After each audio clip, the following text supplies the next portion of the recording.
요즘 것들과 꼰대가 말하는 직장 내 갈등.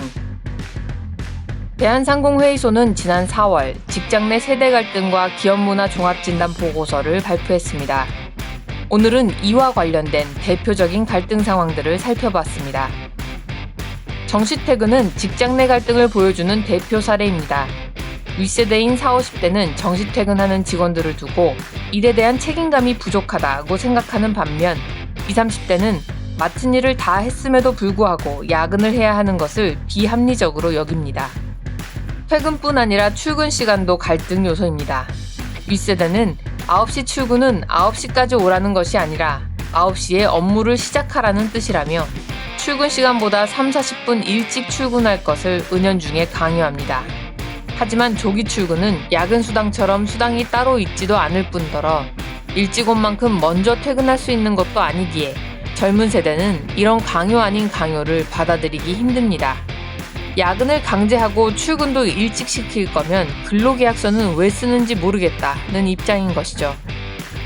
회식도 빼놓을 수 없는 갈등 소재입니다. 한 회사의 50대 최 씨는 회식이라면 이제 질렸지만 팀의 화합을 위해서는 할 수밖에 없다는 입장입니다. 더군다나 본인이 신입사원일 때처럼 회식을 매주 하는 것도 아니고 한 달에 한 번 정도라면 참여할 수 있는 것 아니냐는 생각입니다. 젊은 세대는 회식이 화합이란 공식에 동의할 수 없습니다. 일방적으로 이야기를 듣기만 하는데 어떻게 화합의 자리냐는 것이죠. 어차피 점심도 매일 같이 먹고 이야기도 하는데 업무의 연장 같은 회식을 굳이 해야 하는지 의문이라고 말합니다. 단정함, 업무 태도 등의 개념도 세대 간의 생각이 다릅니다. 윗세대는 복장만 봐도 마음가짐이 보인다며 미니스커트나 빨간색 등의 화려한 색상의 신발 등을 지적하지만 젊은 세대는 단정함의 기준을 이해할 수 없다며 반발합니다. 사무실에서 이어폰을 끼고 있는 것도 지적의 대상이 되곤 하는데 업무 환경이나 개인의 성향에 따라 다르게 적용할 수 있는 문제를 일괄적으로 집중하지 않는다고 판단하는 것이 갈등을 야기한다는 것입니다. 대한상공회의소는 근본적으로 바뀌지 않는 조직 문화가 문제라고 지적했습니다. 조직 구성원과 조직을 둘러싼 외부 환경은 변화했는데 기업 문화는 그대로라는 것입니다.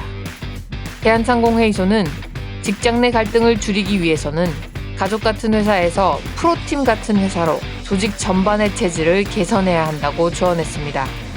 프로팀의 운영 공식인 선수가 팀을 위해 뛸 때 팀은 선수가 원하는 것을 준다는 원칙을 도입해야 한다는 것입니다. 또한 이런 조직 문화 형성을 위한 방법으로 가치 있는 헌신, 상호 존중, 성과와 결과, 보상과 인정, 훈련과 성장 등을 제시하기도 했습니다.